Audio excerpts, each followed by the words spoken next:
The Telegraph wrote an article on how you can help Jeremy Corbyn win and destroy the Labour Party. The article was designed to be nothing short of inflammatory, mocking, and divisive. The article is part of a bigger anti-Corbyn sentiment that has now seen Tony Blair effectively end his association with Labour if and when Corbyn is elected leader. The article mocks and belittles anyone with left-wing values. At a time when we need to be united in fighting Conservative social reform and budget cuts. War is not my business. Perpetuating poverty is not my business. I don't want to be rich beyond reason.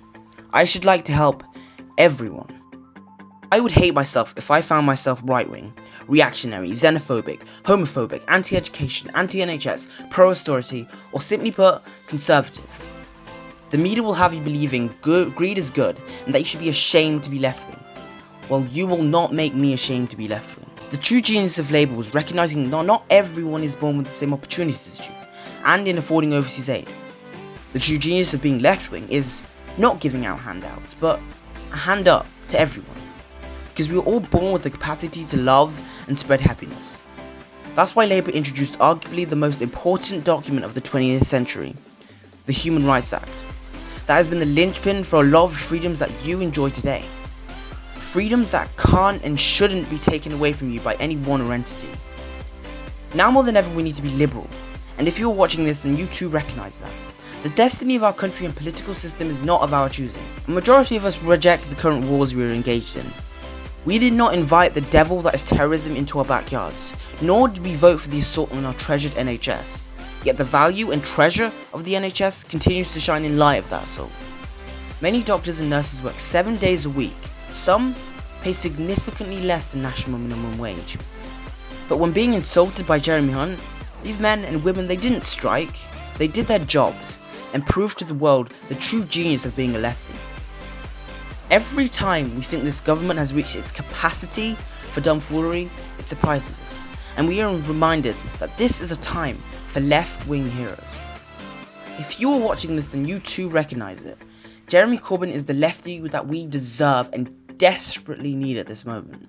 Someone to remind us the true meaning of Labour's values. Someone to show the world that being a lefty doesn't mean being soft on crime or drugs or communism or defence or immigration.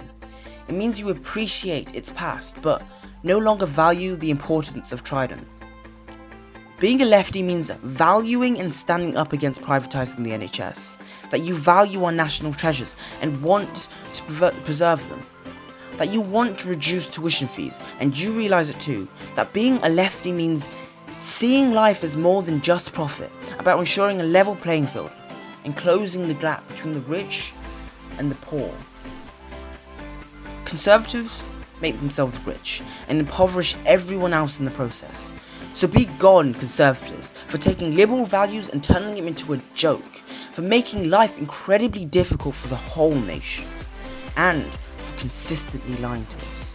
And be damned the media who refuse to put in the truth for fear of upsetting their overlords, for creating this circus in which people are ashamed to hold on to something real like caring for the neighbour or being liberal. For smearing that word with undertones of disgust, shame and betrayal the confidence that we had in you. And for not realising what being left-wing is. It's something to be celebrated. A win for Corbyn will signal a return to the values that made this country great. Signal doing away with greed, hatred, xenophobia. A win for Corbyn will signal a departure from the politics of profit and fear, and towards creating an equal and fair platform for everyone. Corbyn is the leader we deserve, the leader we need, the leader we have for so long been denied, a leader who will take power from the few and deliver it to the many, a leader who will fight for a Britain that is fair.